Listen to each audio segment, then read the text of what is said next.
जी, अस्सलाम अस्सलाम वालेकुम वालेकुम। नाजरीन, रोज़ एट 7 के साथ हाजिर है साइमा सुखेरा, इस उम्मीद इस यकीन के साथ कि आप तमाम लोग अपने घरों में बाहिफाजत होंगे।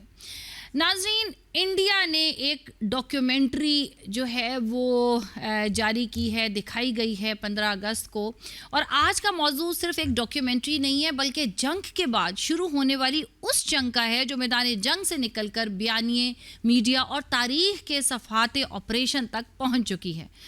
जनाब, बिल्कुल हम उसी डॉक्यूमेंट्री की बात कर रहे हैं जो भारत ने 15 अगस्त को अपनी दस्तावेजी फिल्म पेश की और इसे अपनी फौजी संदूर कार्रवाई की कामयाबी के तौर पे दुनिया के सामने रखने की कोशिश की। लेकिन पाकिस्तान के शोबाए ताल्लुकात आमा ISPR ने इस फिल्म को हकायक मस करने, वाक़यात की जो तरतीब बदलने और एक नाकाम फौजी मुहिम को फतह के तौर पर पेश करने की कोशिश करार दिया।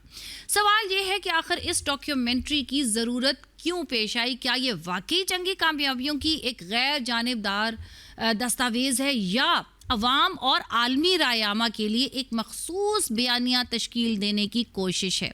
क्योंकि ISPR ने जिस बुनियादी तजाद की निशानदी की है वो इंतहाई अहम है। भारत ने पहलगाम हमले के मुबैना जिम्मेदारों को 28 जुलाई 2025 को हलाक करने का दावा किया। उसके बाद जनाब 7 मई को शुरू किया गया जो ये ऑपरेशन संदूर था।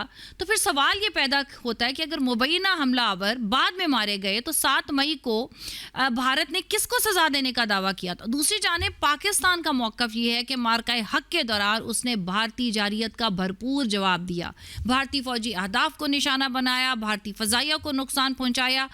ISPR ने भारतीय फिल्म के इस दावे को भी चैलेंज किया जो कि 100% मिशन कामयाबी करते हुए कहा कि खुद भारतीय फौजी क़यादत ने पाकिस्तानी मिसाइलों, ड्रोन्स, फ़ज़ाई सरगर्मियों और लाइन ऑफ कंट्रोल पर झड़पों का एतराफ़ किया। और सबसे अहम सवाल जंगबंदी का है कि अगर ये मुकम्मल और यकतरफा भारतीय फतह थी तो फिर दोनों ममालिक के DG मिलिट्री ऑपरेशंस के दरमियान राब्ते, जंगबंदी पर इत्तफाक और फौजी कार्रवाइयाँ रोकने की ज़रूरत क्यों पेश आई? नाज़रीन, यहाँ मामला सिर्फ पाकिस्तान और भारत के दरमियान इल्ज़ाम तराशी का नहीं। असल सवाल ये है कि जंग की हकीकत क्या थी, मैदान जंग के शवाहिद क्या कहते हैं और सफारती रिकॉर्ड क्या बताता है? क्या सिनेमाज तर्ज की मंजर कशी, जज्बाती मौसीकी और मुंतखब जो इंटरव्यूज़ जो हैं तारीख़ का रुख बदल सकते हैं? नाज़रीन, ISPR ने वाज़े पैगाम दिया है कि पाकिस्तान अमन और इस्तेहकाम का ख्वाहां है, लेकिन मुस्तकबिल में किसी भी फ़ौजी मुहिम जोई का जवाब मजबूत, फैसला कुन और गैर मुतनासिब रद्द अमल से दिया जाएगा। ऑपरेशन तो आज हम सब जानने की कोशिश करेंगे कि ये जो डॉक्यूमेंट्री है हकीकत की अक्कास है या बयानिया जो संदूर की एक जंग, जो संदूर का इनका एक बयानिया था, वो एक जंग का नया महाज बनाने की कोशिश की। और क्या जंग ख़त्म होने के बाद भी पाकिस्तान और भारत के दरमियान असल मार्का अभी जारी है? इसी सिलसिले में जनाब अभी हम वेलकम करते हैं अपने गेस्ट को। हमारे साथ मौजूद हैं रिजवान खानज़ादा साहब, रहनुमा PTI से, शाजिया चीमा साहिबा हैं, माहिर बैनुल-अक़वामी अमूर हैं, अंज़ा साकिब हैं, उन्होंने भी हमें ज्वाइन किया। Thank you Anza for joining us. Naeem Karim साहब हैं, रहनुमा मुस्लिम लीग नून। शाजिया, सबसे पहले आपसे शुरू करते हैं। आप मुझे बताइएगा, सबसे पहले तो जो भारत ने ये डॉक्यूमेंट्री जारी की है ऑपरेशन सिंदूर की, इस डॉक्यूमेंट्री की क्यों ज़रूरत पेश आई उन्हें? इससे पहले वो एक फ़िल्म बनाने की कोशिश भी कर रहे थे जिसके लिए उन्हें मेन स्ट्रीम जो है कोई एक्टर मिला नहीं, जिस पे उन्होंने बहुत से एक्टर्स पे और एक्ट्रेसेस पे प्रेशर भी डाला। लेकिन जो बॉलीवुड जिसे हम कहते हैं उसके जो मेन स्ट्रीम एक्टर थे उन्होंने रिफ्यूज़ कर दिया कि इस स्क्रिप्ट पे हम काम नहीं कर सकते। उनकी अपनी वजूहात होंगी, अपनी लेगेसी है, अपना प्रोफेशनलिज्म है, क्योंकि नैरेटिव बिल्डिंग एक बहुत बड़ी चीज़ है। मैं अक्सर प्लेटफॉर्म पे कहती हूँ कि फॉर्चुनेटली या अनफॉर्चुनेटली मेरा सब्जेक्ट है, मेरी इस सब्जेक्ट में मेरी PhD है, लेकिन इसके बावजूद मैं ये कहना चाहती हूँ कि नैरेटिव जो है उसके अंदर ग्रेन ऑफ ट्रूथ भी ना हो तो उसके इर्द गिर्द बुना हुआ जो है, जो कुछ भी होता है वो ब्लेटेंट लाई ही होता है। और इंसान का दिमाग, हमारा कॉग्निटिव सिस्टम जो है वो इतना कैपेबल है, वो एक सुपर मशीन है, और हम बहुत आसानी से ये तज़ादात ढूंढ लेते हैं, इन चीज़ों को पहचान लेते हैं, और फिर इस तरह का जो नेकेड प्रोपेगेंडा है वो बैकफायर कर जाता है। अब ये अभी आप रिसेंटली देखें तो इन्होंने जो इनके शोहदा थे उनके गांव या जिन कस्बों में जिन शहरों में रहते थे एक पूरा हमें एक सिस्टम जो है वो कॉलोनियल टाइम से ही चल रहा है कि जी जाते हैं जाके जो बेवा होती है या फैमिली होती है उसको हम्म। जाके आप यूनिफॉर्म पेश करते हैं, बड़ा सेरिमोनियल होता है इसको अनाउंस करना भी कि कौन शहीद हुआ है वगैरह वगैरह, तो वो वैसे ही चला आ रहा है। हम्म। तकरीबन 7 से 8 इनके शहीद ऐसे हैं जिनको 1 साल के बाद उनका नाम इन्होंने अपनी दीवार शोहदा पे लिखा, जो कि इन्होंने वहां पे दिल्ली के अंदर एक बनाई हुई है। 1 साल तक उनकी फैमिलीज को जो है इन्होंने बिल्कुल भी इस चीज से महरूम रखा कि उनके जो प्यारे हैं वो एक जंग के अंदर, बहरहाल वो एक जंग के अंदर जो है वो शहीद हुए हैं, तो फौजी होता है और उसको जो हुक्म होता है उसने करना होता है। तो पॉइंट जो मैं बताना चाह रही हूँ वो ये कि इस डॉक्यूमेंट्री से पहले भी इतने तजादात हैं, इतने तजादात हैं कि, और उन तजादात की अगर हम लिस्ट बनाएं और उसके बाद फिर एक पूरी सोशल मीडिया और मीडिया की एक हाइप है जिसमें आप बाकायदा हरेस कर रहे हैं अपने एक्टर और एक्ट्रेसेस को और डायरेक्टर्स को कि हमने ऑपरेशन सिंदूर नाम की एक फिल्म बनानी है, कोई उस पे जो है आपको आपका साथ नहीं देना चाह रहा, तो आपने हौज पौज में एक ऐसी डॉक्यूमेंट्री जो है वो बना दी है जिसके अंदर हकायक मस्क होना तो एक और बात होती है ना, जिसके अंदर हकीकत होती है और आपने उसे मस्क कर दिया।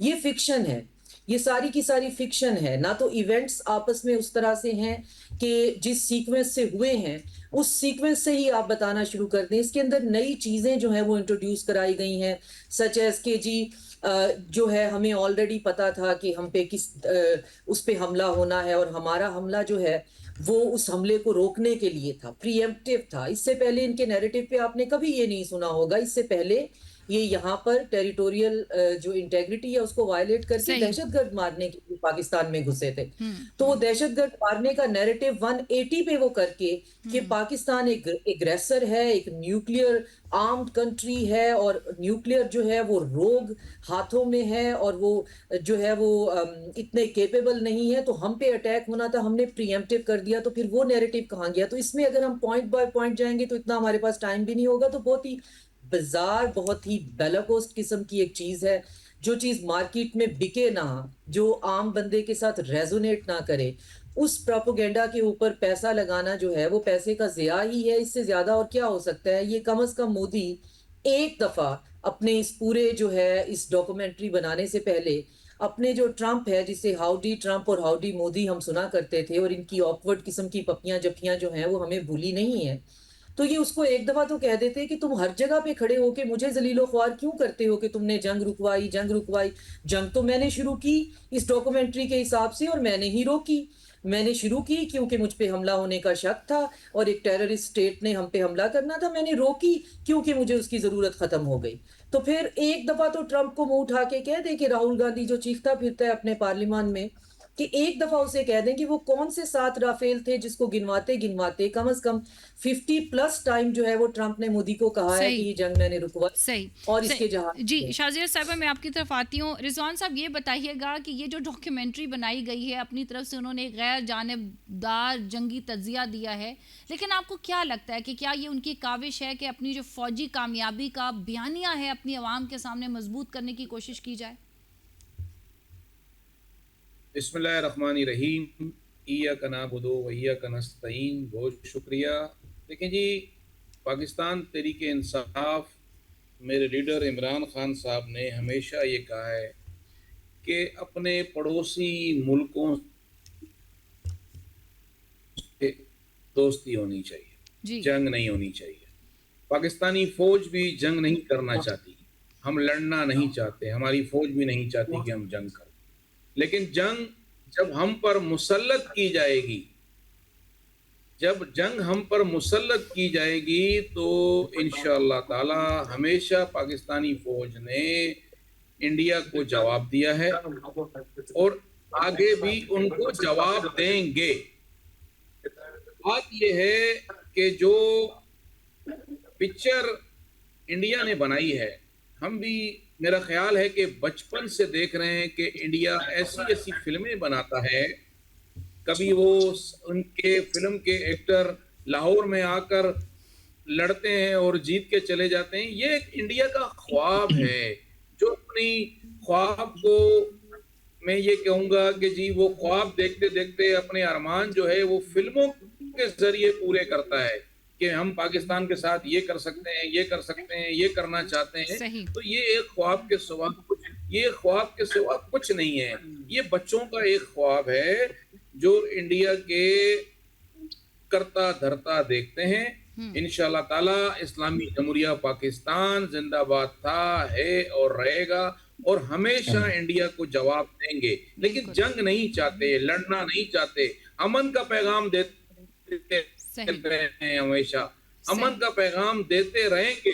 लेकिन फिर कहता हूं कि अगर जंग मुसल्लत की गई तो नाक के चने चबा देंगे इंशाल्लाह। जी नईम करीम साहब हमारे साथ मौजूद हैं। अच्छा, इसमें एक बड़ी इंटरेस्टिंग पॉइंट जो है ISPR ने रेज किया, वो ये किया कि जनाब जो पहलगाम हमले के मुबैना जिम्मेदारों को 28 जुलाई को हलाक किया गया, जबकि ऑपरेशन सिंदूर 7 मई को शुरू हुआ, तो ये तारीखें भारतीय मौक़िफ़ पर बुनियादी सवाल नहीं उठाती? जी बिल्कुल, देखें ये तो इनका एक जो फेक जो सोशल मीडिया और जो इनका जो इलेक्ट्रॉनिक मीडिया का जो प्रोपेगेंडा है वो तो सबके सामने है ना। तो आज एक नई बात तो नहीं है, अगर एक नई चीज़ें लेके आ रहे हैं जो ग्राउंड रियलिटीज़ हैं या जो हकीकत है उससे तो मुंह नहीं मोड़ सकते।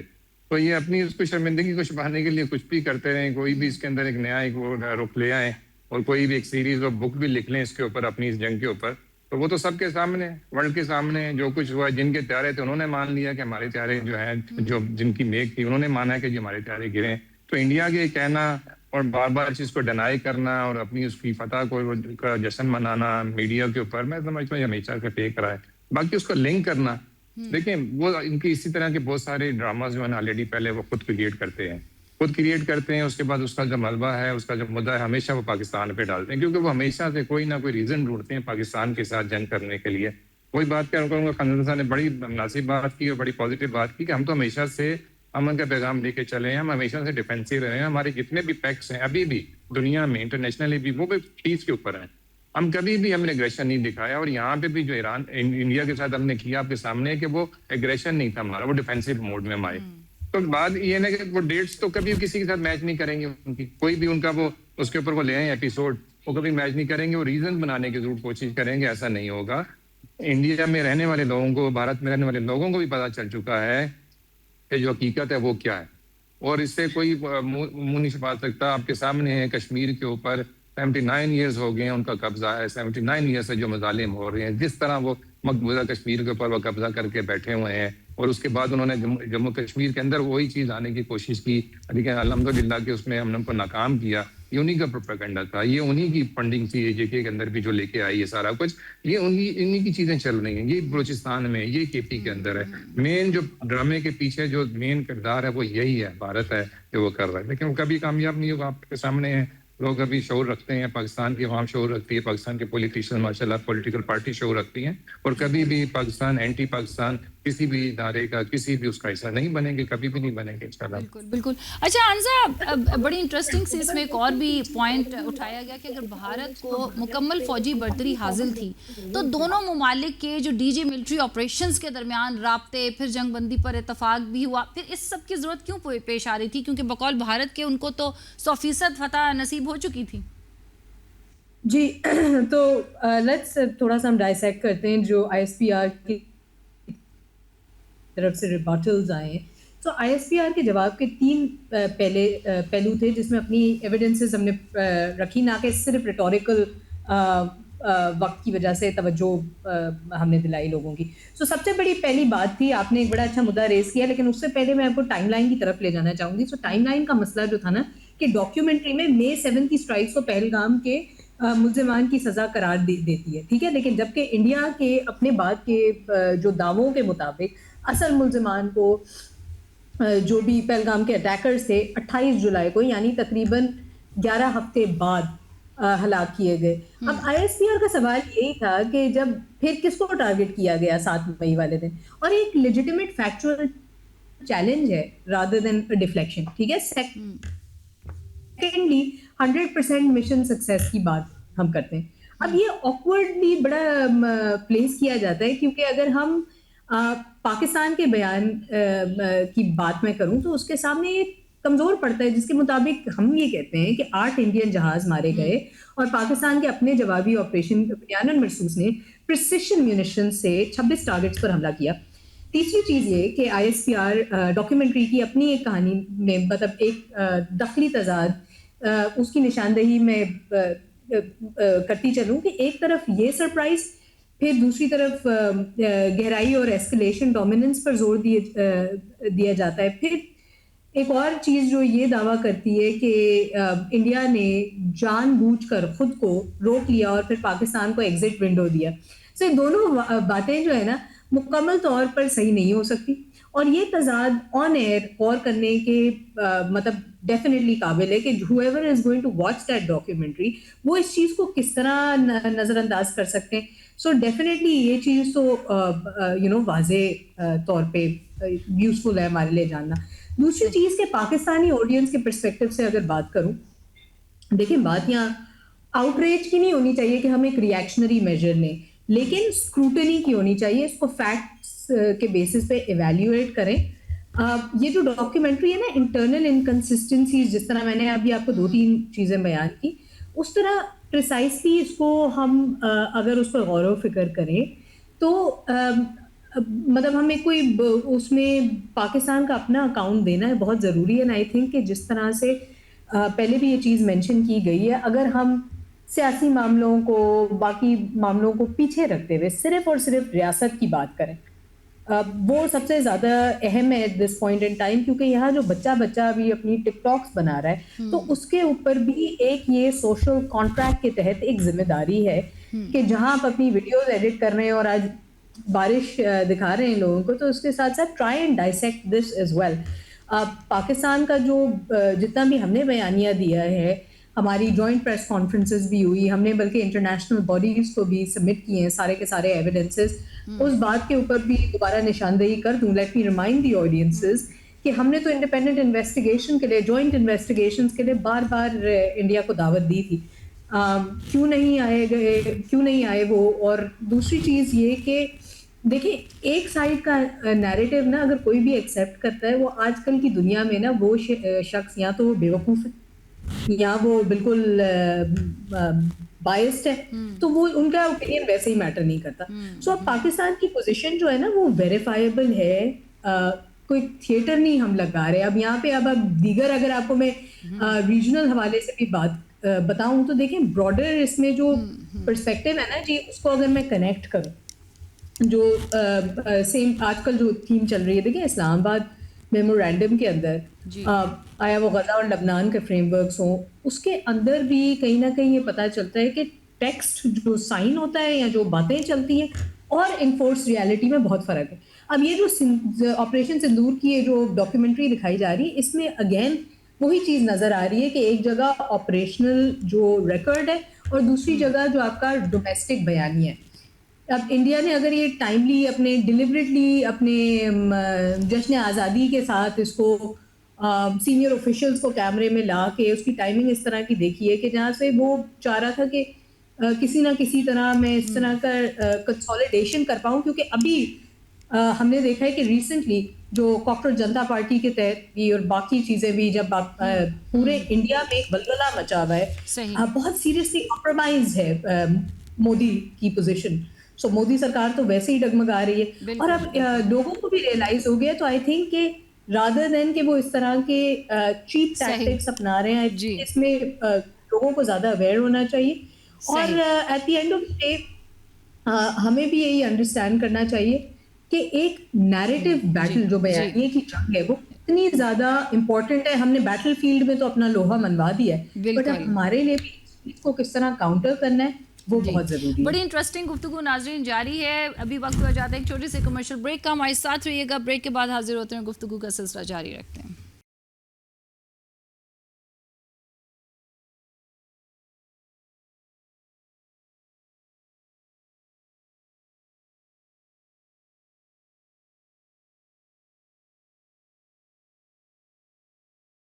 वेलकम बैक नाज़रीन, रोज़ एट 7 में एक बार फिर आपको खुश आमदेद जी। ब्रेक के पहले जाने से पहले बातचीत हो रही थी कि जो भारत की डॉक्यूमेंट्री है वो क्या हक़ाइक़ पर मबनी है या फिर एक वही फॉल्स बयानिया है। जी शाज़ा साहिबा, क्या हमने देखा था कि जब ये ऑपरेशन सिंदूर और हमारा जो है बयानुल मरसूस ख़त्म हुआ तो भी भारत की तरफ से डेलीगेशंस जो हैं पूरी दुनिया में जा रहे थे। हमने भी पूरी दुनिया में सफारती डेलीगेशंस भेजे जो पाकिस्तान का narrative kind of counter narrative कर रहा था भारत के बयानिए को। तो क्या आप ये समझती हैं कि ये अब उसका सीज़न 2 चल रहा है कि भारत की ये डॉक्यूमेंट्री अब मुस्तकबिल में अपनी नई नस्ल को एक मखसूस तारीख़ी तसव्वुर देने की कोई कोशिश है? नहीं, जिस नई नस्ल को वो तारीखी तस्वुर देने की कोशिश कर रहे हैं वो सड़कों पे निकले हुए हैं। रिसेंट इसी की इनागुरेशन में, इसी जो 15 अगस्त की स्पीच है उसमें मोदी ने एक नया टर्म जो है वो कॉइन किया है, ज़हनी नक्सल। तो अब 1 लाख से ज्यादा फॉलोअर इंस्टा पे हो गए हैं। ज़हनी नक्सल जनता पार्टी, पहले कॉकरोच जनता पार्टी थी, अब ज़हनी नक्सल।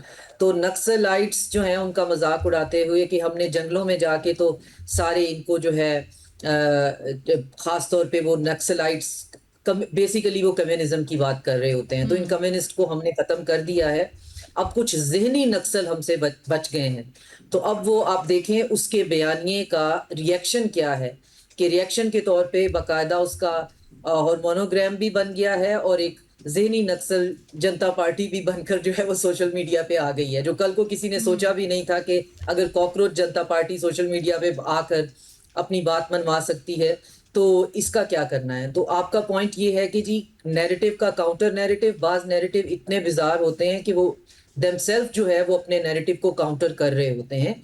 हम जब गए थे अपना बयानिया बताने के लिए कि जंग के अंदर जो है वो क्यों ये हमें जो है वो रिएक्शन देना पड़ा, ये जंग जो हम पे मुसल्लत की गई और ये सिलसिला जो है वो आगे नहीं चलना चाहिए, हमारा ये बुनियादी जो है वो बयानिया था जो कि हम लोगों को बता रहे थे। ये हर जगह पे जाके लोगों को बता रहे थे कि जी पाकिस्तान एक दहशतगर्द मुल्क है। तो उन दिनों में अंजा जो है एग्री करेंगी कि हम जिस तरह पॉइंट बाय पॉइंट फोकस कर रहे होते हैं, तो एक एक जो इनका विजिट था ये कहाँ कहाँ जा रहे थे, तो वहां पे इनको कोई हाई प्रोफाइल बंदा भी मिलने नहीं आ रहा था। एक टाइम के बाद तो इन्होंने खुद ही उसको भी अपने मीडिया पे दिखाना भी छोड़ दिया, जब इनके पास इवन के फर्स्ट सेक्रेटरी लेवल का बंदा भी जो है इनसे मिलने के लिए तैयार नहीं था। ये अपना ही जो डायस्पोरा है उससे बात करके और वहीं पे अपना ही हाई कमिश्नर जो है वो बुलाकर, तो ये इनकी ये हालत थी। खास तौर पे बड़े मुल्कों में जैसे रशिया में इनके साथ यही हुआ, इवन सऊदी अरेबिया में जहां जाकर इन्होंने अपना पैंतरा बिल्कुल बदल दिया। मैंने इस पे एक आर्टिकल भी लिखा था जहां पे ये मजहब को इन्होंने बिल्कुल बीच में से निकाल दिया। तो वहां पे इन्होंने कहा जी दहशतगर्दी का कोई मजहब ही नहीं होता, और यहाँ पे बात ये हो रही थी कि जी ये मजहब की बुनियाद पर दहशतगर्दी हो रही है। तो ये इतने तजादात, मैंने शुरू में जैसे आपसे कहा कि इतने तजादात अब इस जनरेशन जी और अल्फा के सामने नहीं रखे जा सकते, ना ही इनको बेचे जा सकते। नैरेटिव और प्रोपोगेंडा बिक जाता था जब आपके पास जो कंज्यूम करने के मोड या मीडियम हैं वो बहुत लिमिटेड होते थे और बड़े कंट्रोल्ड होते थे, और लोगों को ये पता नहीं था कि चीजें डॉक्टर्ड कैसे हो जाती। जैसे मेरी अम्मा है, अभी भी अब उनको दिखाएं कोई इस तरह की, जैसे 2 बच्चे जो हैं वो आजकल बड़ी एक वायरल वीडियो है, बच्चे हंस रहे हैं, रो रहे हैं, कुत्ते से बातें कर रहे हैं, उनको ये समझाना थोड़ा सा मुश्किल हो जाता है कि अम्मा ये रियल नहीं है। लेकिन आप डील कर रहे हैं जनरेशन जी और अल्फा से, जो हर चीज पे क्वेश्चन करते हैं। आम बंदा बोल रहा हो तो वो देखेंगे कि ये जी एआई से जनरेटेड तो नहीं है। तो इन सारी सूरत हाल में अब देखिए, अगर ये चीजें नैरेटिव से दबनी होती तो गजा का जेनोसाइड दुनिया के सामने नहीं आता ना। मीडिया जो है वो इजराइल के कब्जे में है, मीडिया हब्स वो ओन करते हैं। रिसेंटली सुना है कि $3 ट्रिलियन जो हैं उन्होंने वक्फ किए हैं, उन्होंने एलोकेट किए हैं एआई के लिए, कि एआई को जो भी अब आने वाले वक्तों में सवाल करेगा कि क्या गजा में जेनोसाइड हो रहा है, तो उसको कैसे आंसर्स मिलेंगे। वो आंसर किस तरह से जो है वो कन्फर्मेशनल बायसेस के साथ होंगे, वो किस तरह से डॉक्टर्ड किए जाएंगे। आप 3 ट्रिलियन भी लगा लीजिए, एआई से आने 10 साल बाद कोई सवाल भी पूछे कि जी गजा में क्या हुआ था, और उसे जो जवाब मिले वो बहुत ज्यादा मैन्युफैक्चर्ड हो और बायस्ड हो, तब भी ये हकीकत बदल नहीं सकती है। तो इनकी जो डिप्लोमेटिक आइसोलेशन है वो इनकी ग्राउंड रियलिटी है। ये एक डॉक्यूमेंट्री बना ले मेरी बला से, ये 10 बना ले, हम इनकी फिल्मों के बड़े फैन रहे हैं, हम इनकी फिल्में देखते रहे हैं, बहुत बड़ी इंडस्ट्री है इनकी। इतनी बड़ी इंडस्ट्री है, इतना इन्फ्लुएंस है कि इनका जो मीडिया है, इनकी जो जर्नलिज्म है, वो उसके इन्फ्लुएंस से नहीं बच सकी।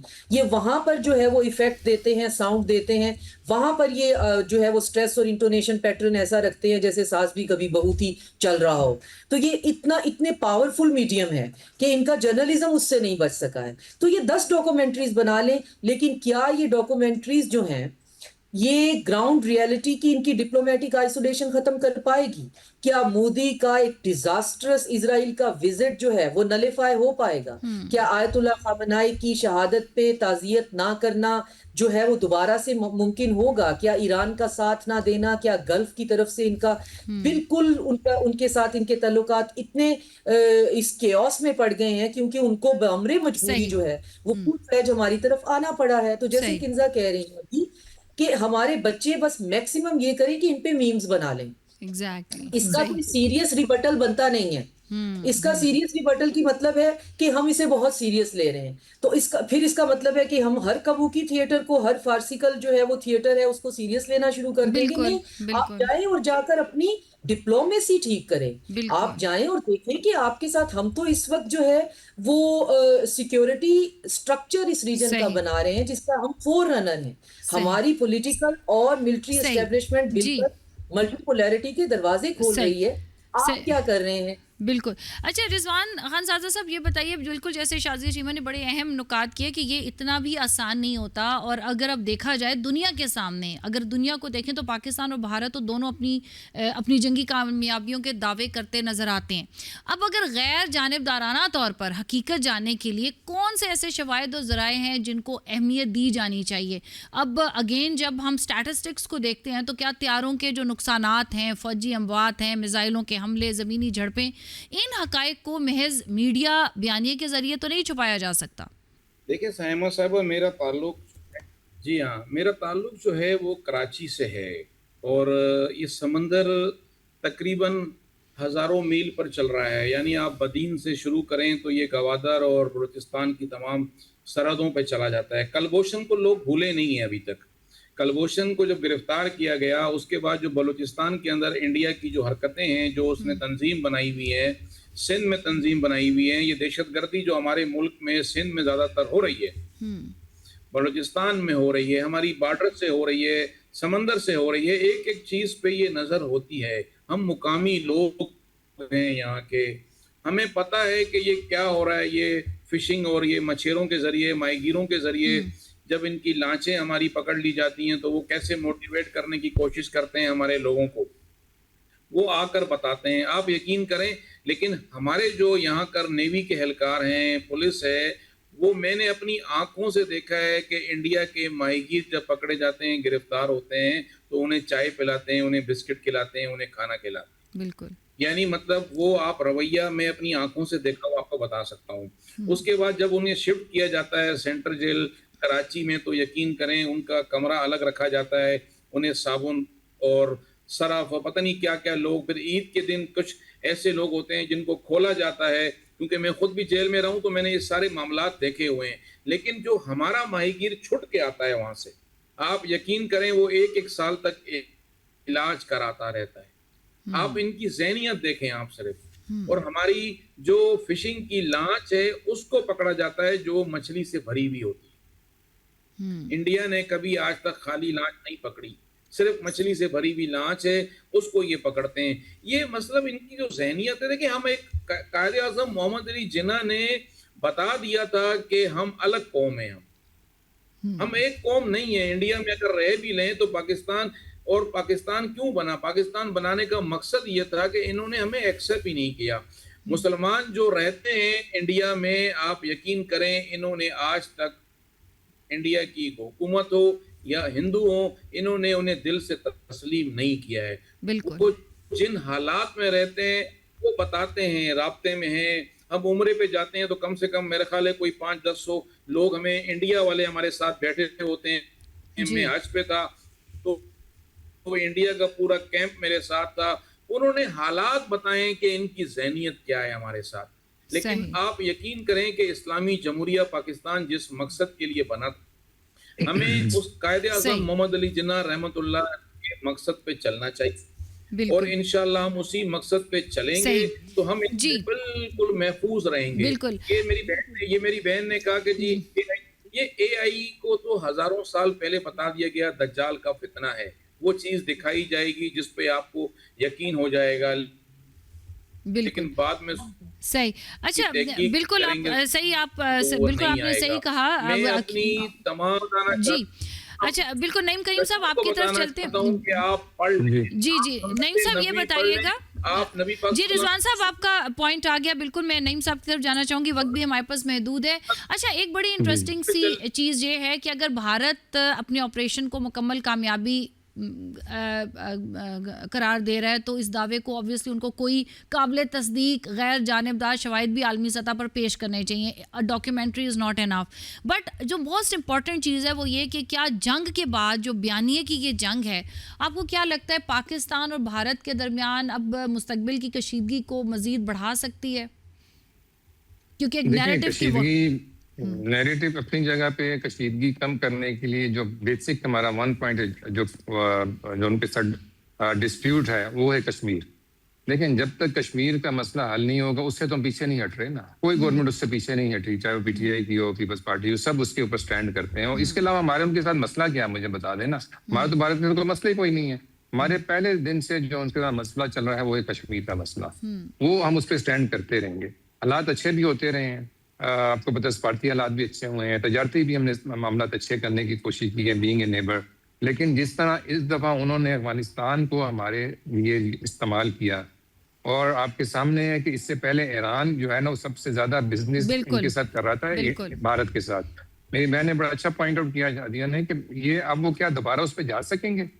यहाँ से ज्यादा इन्वेस्टमेंट जो है वहां पे थी। आपको पता है जो गैस पाइपलाइन थी इसका रूट क्या था, बिल्कुल ईरान से पाकिस्तान और उसके बाद ये इंडिया जानी थी, भारत जानी थी। ठीक है, अल्हम्दुलिल्लाह हम तो सक्सेसफुली उसके अंदर एंटर हो गए। अभी पिछले दिनों लास्ट वीक में आपको पता है खुशखबरी मिली कि हमारे साइड का जो वर्क है इंशाल्लाह वो कंप्लीट हो जाएगा और उसके अंदर कितने बिलियंस डॉलर्स की सेविंग हमें मिलेगी और अनइंटरप्टेड गैस हमारी यहाँ में आवाम को मिल सकेगी।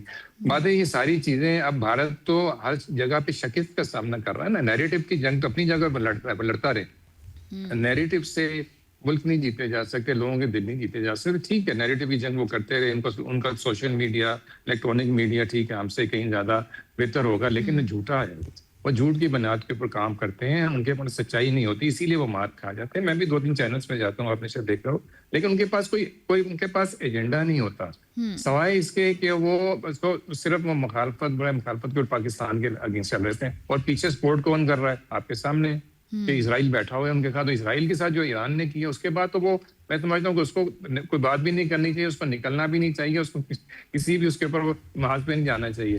तो बात समझने की ये है कि हमारा सफारती मामला तो हम ठीक भी कर लें, लेकिन हमारा जो वन पॉइंट जो मौक़िफ़ है कश्मीर का वो वहीं पे खड़ा रहेगा, उस पर कोई असर किसी चीज़ को असरअंदाज नहीं हमने देंगे। इस दफ़ा उन्होंने बहुत कोशिश की इस हमारे ज़ात कश्मीर को डिस्टर्ब करने की, सिलेक्शन को सबटाज करने की, लेकिन अल्हम्दुलिल्लाह इलेक्शन भी हुए और आने वाले दिन में आप देखेंगे हुकूमत भी वहाँ पे हुकूमत साजी भी होगी, पीस भी आएगा। तो ये नैरेटिव है, ये कितने दिन चलेगा, उसके बाद एक नया नैरेटिव वो ले आएंगे। आज वो सिंदूर का है, सिंदूर के बाद कोई और चीज ले आएंगे। लेकिन नईम साहब ये बताइएगा कि जैसे जब आप इंटरनेशनल उसके ऊपर अपना एक नैरेटिव बिल्ड करते हो तो तब आपको कुछ सबूत भी चाहिए होते हैं। जैसे अभी मैंने इंडिया के लिए कहा कि जब उन्होंने कहा कि उनको यकीनन फतह हुई थी तो कुछ उनको ऐसे तस्दीक शुदा शवाहिद पेश करने चाहिए। लाइकवाइज अगर पाकिस्तान का ये कहना है कि मार्का हक के बारे में फौजी रिकॉर्ड है, मैदान जंग के शवाहिद हैं और सफारती तबादले भी मौजूद हैं, क्योंकि अमेरिका ने भी सालसी की थी बीच में, तो क्या ऐसा होना चाहिए कि पाकिस्तान भी इन शवाहिद को आलमी मीडिया के सामने ज्यादा मौसर अंदाज में पेश करे ताकि हमारा नैरेटिव और उनके तो अपने जो लीडर थे अफवाज के, तीनों फौजों के, वो तो प्रेस कॉन्फ्रेंस छोड़ के गए, तो उनके मतलब उनके लिए क्या सबूत की किसी चीज कमी। और उसके बाद में 6 महीने के बाद उन्होंने खुद ही एक्सेप्ट भी किया कि जी हमारे प्यारे गिराए भी गए। मतलब किस किस्म के सबूत उनको चाहिए। देखिए फिल्मों में, बॉलीवुड में तो उनसे आगे कोई भी नहीं है, वो बना सकते हैं डॉक्यूमेंट्री, क्या एक से एक अच्छी डॉक्यूमेंट्री बना सकते हैं। आज जिस यही दौर पे हम चल रहे हैं उसमें कुछ भी बनाया जा सकता है। ग्राउंड रियलिटी तो मौजूद है ना, हमारे पास तो सबूत भी मौजूद है, हमारे पास वो तैयारी भी मौजूद है, उनका मलबा भी मौजूद है, हमारे पास हर चीज मौजूद है ना जो हमने किया है। और हमने एग्रेशन में नहीं किया, हमने अपने डिफेंसिव रोल में आके ये किया है। और अल्हम्दुलिल्लाह हमारे पास तो प्रूफ हम तो एक डॉक्यूमेंट्री के 100 डॉक्यूमेंट्री बना लें, हमारे पास तो प्रूफ मौजूद है। लेकिन बात ये है ना कि हम उस लेवल पे जाना नहीं चाहते जिस लेवल पे वो काम कर रहे हैं। हमारा लेवल क्या है आपके सामने है कि आज पूरा गल्फ, पूरा मिडल ईस्ट, पूरा एशिया आपके उसके ऊपर चल रहा है स्पेक्ट के पीछे, ठीक है, जो हमने किया है। आप वो गल्फ कंट्रीज आपके सामने है कि वो किस तरफ जाना चाह रही हैं, वो भी अमेरिका से जान छुड़ाना चाह रही हैं, वो भी इसराइल से जान छुड़ाना चाह रही हैं, वो भी चाहती हैं कि अल्टरनेटिव उनके पास कोई फोर्स हो जो उनको डिफेंस उनको दे सके, जो उनके लिए मुश्किल वक्त उनके साथ खड़ी हो सके। वो कौन है? वो सिर्फ पाकिस्तान ही है। और इस पाकिस्तान की तरफ पूरी जितने भी उम्मत मुसलमान है, जितने भी मालिक उनकी नजरें इस टाइम सिर्फ पाकिस्तान की तरफ है। और अल्हम्दुलिल्लाह मैं समझता हूँ इससे बड़ी मौत, इससे बड़ी शिकस्त भारत के लिए क्या होगी? नैरेटिव कुछ भी बनाते रहे, लेकिन हकीकत से तो मुंह नहीं छुपा सकते ना, किसी तौर पे भी नहीं छुपाया जा सकता। बिल्कुल। अच्छा अंजा, DGISPR ने एक वार्न किया है कि मुस्तकबिल में किसी भी फौजी मुहिम जोई जो है उसका जो जवाब है वो मजबूत होगा, फैसला कुन होगा और गैर मुतनासिब रद्दमल होगा। अब क्या ये पैगाम जो है भारत के लिए वाज़े डेटरेंस है या इस बयान से भी खित्ते में मजीद कशीदगी हो सकती है? नहीं, नॉट एट ऑल, बिकॉज देखें अभी जो है ना पाकिस्तान की position as a different vantage point वो बिल्कुल चेंज हो गई। आप देखें हाल ही में जो मक्का डिफेंस एग्रीमेंट हुआ है उसके अंदर एक it was not a direct target of Iranian strikes Pakistan की अगर बात कर रही हूँ, मगर सेवरल जो प्रीवियस मंथ्स हैं उसके अंदर हमने एक ही चीज़ नोटिस की है कि Pakistan being a principal broker Islamabad memorandum के अंदर उन्होंने अपना ना सिर्फ एक मिलिटरीली एक जवाब दिया है जो DGISPR ने कहा है, और वो हम रीटरेट करते रहेंगे। देखें पाकिस्तान के पास कोई भी हमारी हमेशा एक कोशिश ही रही है कि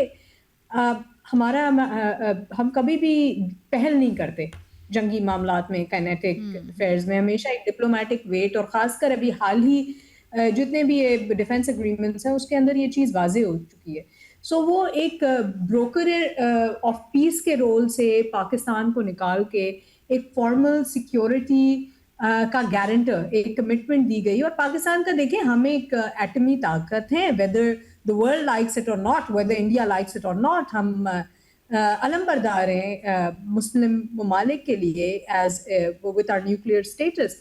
सो अगर एक डेटरेंट वैल्यू क्रिएट हो रही है सऊदी अरेबिया, टर्की और दीगर ममालिक के लिए इस खित्ते में अमन कायम करने के लिए, वो पाकिस्तान के लिए मतलब एक वाजे बात है। और ये सिर्फ इंडिया को नहीं, मतलब मेरे ख्याल में सबको एक होश के नाखून लेने चाहिए जो इस चीज़ को देख रहे हैं कि कहीं भी अगर पाकिस्तान की बात आएगी तो वो डेफिनेटली हम अपने आप को भरपूर डिफेंड करना चाहते हैं।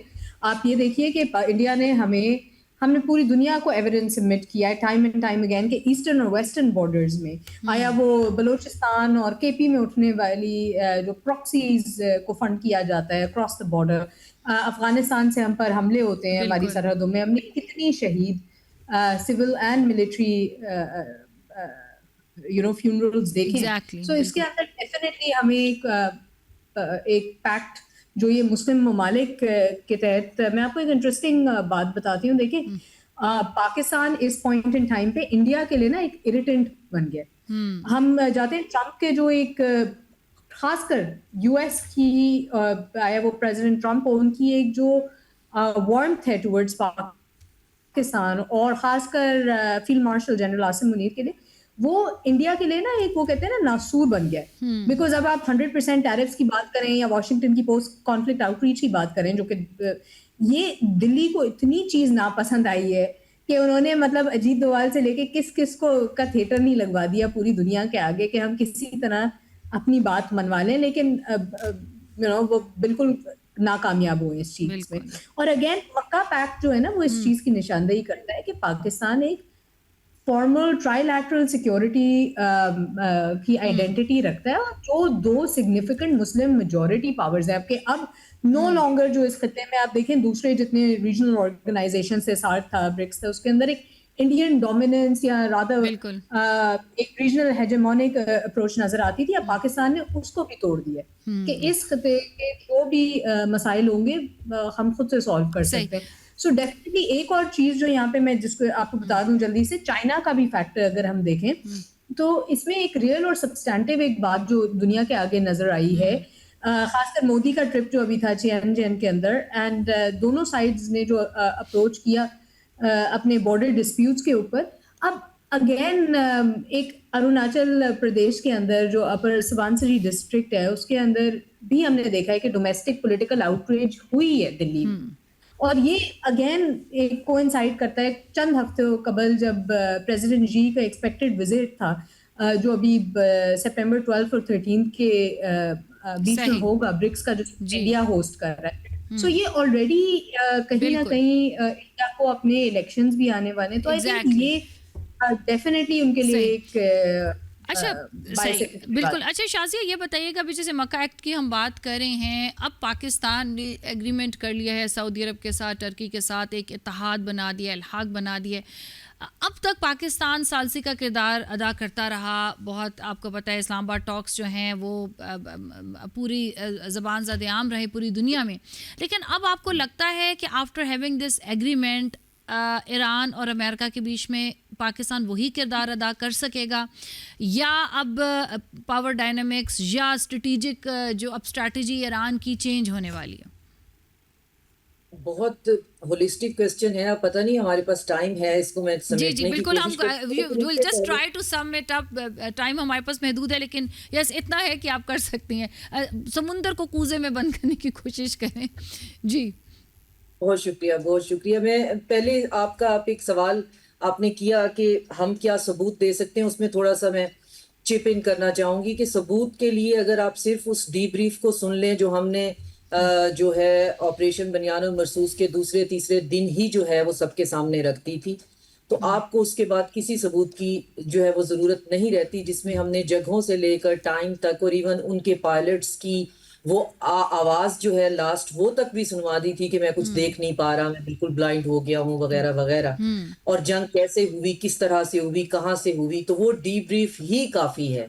अब ये सवाल जरूर हो सकता है क्या आम बंदा जो है उन टेक्निकलिटीज को समझ सकता है, क्योंकि उसके लिए ऑफ कोर्स आपका मिलिट्री का बैकग्राउंड होना जरूरी है, तो ये जरूर कर सकता है कि मिलिट्री बैकग्राउंड का बंदा उसको थोड़ा सा इजी एक्सप्लेन कर दे। तो उसके अंदर हमने तो दूसरे तीसरे दिन पूरी दुनिया को जो है वो सबूत दे दिए थे और दुनिया उस पर बात भी करने लग गई थी। जहां तक बात है मक्का एग्रीमेंट की, तो इसकी रीडिंग जो मैं कर पाई हूँ वो ये है कि हम इस रीजन के अंदर एक सिक्योरिटी स्ट्रक्चर पे काम कर रहे हैं और वो security structure proposed by China है। 2013 में जो प्रीमियर जी हैं उन्होंने एक एक फोरम है, होता है हर साल होता है एशिया फोरम, उसके अंदर एक सिक्योरिटी स्ट्रक्चर का पहले दफा कॉन्सेप्ट दिया था जिसके अंदर इंडिविजिबल सिक्योरिटी थी। तो उस इंडिविजिबल सिक्योरिटी के कुछ पैरामीटर्स थे 4-5 और उसी पे जो है वो काम हो रहा है। अब चूंकि चाइना की नॉन इंटरवेंशनिस्ट पॉलिसी है, वो इस तरह सामने आते नहीं है। इस रीजन को जरूरत है एक इंडिजिनस ऑर्गेनिक सिक्योरिटी फ्रेमवर्क की, जो कि ऑफेंसिव नहीं हो, जो कि डिफेंसिव हो और जो कि कंसोलिडेशन से और मीडिएशन से प्रॉब्लम को सॉल्व करे। और जैसा कि प्रेसर्स में जो है वो बताया गया है कि ये मुस्लिम नेटो नहीं है और ये सिर्फ मुस्लिम जो है वो इकट्ठे नहीं हो रहे हैं, इसके अंदर और कंट्रीज भी शामिल हो सकते हैं और ये ग्लोबल साउथ की एक ऑर्गेनाइजेशन है, ये ग्लोबल साउथ के प्रॉब्लम्स को सॉल्व करेगी। उससे हमें टाइमिंग आप देख सकते हैं कि एक वैक्यूम जो अभी हम फील कर रहे हैं, जो बहुत सटल तरीके से मुस्तकबिल में वो वैक्यूम थोड़ा सा बढ़ेगा, उस वैक्यूम को जो हमारे एडवर्सरी ये इंडिया, इजराइल जैसे और नॉन स्टेट एक्टर जो हैं थानेदार के जाने के बाद उसको फिल कर सकते हैं, तो उसको टाइमली जो है वो कंसोलिडेट करना है। तो मैं बार बार ये कहती हूँ कि हम उस मल्टीपोलैरिटी के गेटवे पे खड़े हुए हैं और पाकिस्तान को ये एजाज जो है वो हासिल हुआ है कि हम जो स्फेयर ऑफ इन्फ्लुएंस है और जो डिफरेंट पोल अब होंगे, मल्टी नोडल जो अब दुनिया का निजाम चलने वाला है, उसका जो आप उसके जो खदो खाल बनते हुए आप देखेंगे। अगर हमारी ये ख्वाहिश हो कि वो सुबह बन जाए तो ऐसी चीजें, सुबह तो जो पॉलिटिक रियॉल है उसमें ऐसा होता नहीं है, तो उसके खदो खाल हमारे सामने आने शुरू हुए। तो ये किसी के अगेंस्ट नहीं है, ये हमारा सऊदी अरेबिया से ऑलरेडी जो है वो एक हमने एग्रीमेंट किया हुआ था और वो एग्रीमेंट ना भी किया होता तो सऊदी अरेबिया से हमारे जो भी रिश्ते हैं एक आवाज पे, बल्कि आवाज ना देने पे भी हम जा सकते हैं उनकी हेल्प के लिए। तुर्की के साथ हमारे इससे ऑलरेडी जो है इसके पैरेलल बायलैटरल हमारा उनके साथ एग्रीमेंट है। तो ये एग्रीमेंट जो है ये ज्यादा सिंबॉलिक है, और इस सिंबॉलिक होने में ये यूरो एशिया का सिक्योरिटी प्लान है, क्योंकि तुर्की आधा एशिया में है आधा यूरोप में है।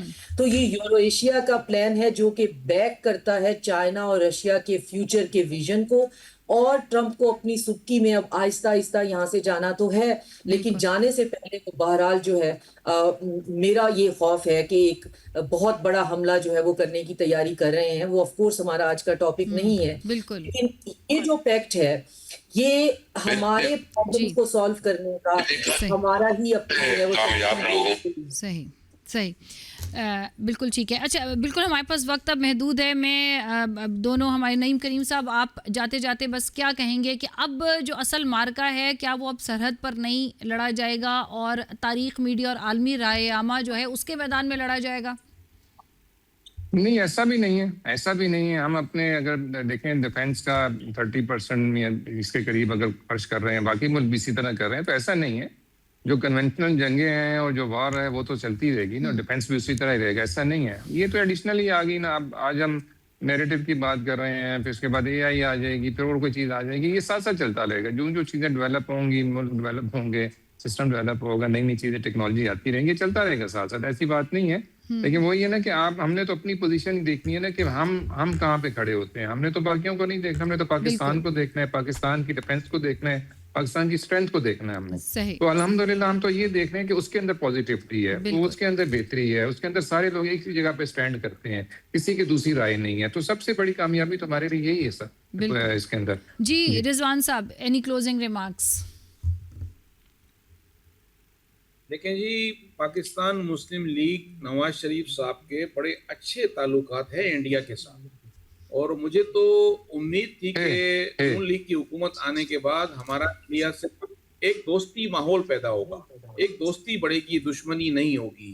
क्योंकि इतने क्लोज ताल्लुकात होने के बाद हुकूमत जब आपको मिल जाए तो दोस्ती होनी चाहिए। पाकिस्तान तो इंडिया से दोस्ती करना चाहता है और दोस्ती करनी चाहिए, जंग नहीं करनी चाहिए। दूसरी बात, शादिया साहिबा ने बड़ी बेहतरीन तरीके से समझा दी है और आने वाले हमले के बारे में भी आगाह कर दिया है। तो आइंदा आप उसके बारे में प्रोग्राम रखिएगा कि जी हमें अपनी खारजा पॉलिसी को दुरुस्त करना चाहिए। हमारी खारजा पॉलिसी पाकिस्तान के, पाकिस्तानी कौम के मुफाद में होनी चाहिए, जिससे हमारे मुल्क को फायदा हो, हमारी कौम को फायदा हो। उस मुफाद में खारजा पॉलिसी होनी चाहिए, उसी मुफाद में एग्रीमेंट होने चाहिए, माहौल होना चाहिए, दोस्तियां होनी चाहिए, जिससे पाकिस्तान को फायदा हो। सही, बहुत बहुत शुक्रिया। शारिया यतीमा साहब हमारे साथ मौजूद थी, अनजा साकिब थी, नईम करीम साहब, रिजवान खानजादा साहब, आपका बहुत बहुत शुक्रिया। इसके साथ ही जनाब प्रोग्राम का वक्त खत्म हो जाता है। साइमा सुखेरा को इजाज़त दीजिए, अपना बहुत सा ख्याल रखिएगा। अल्लाह हाफिज़।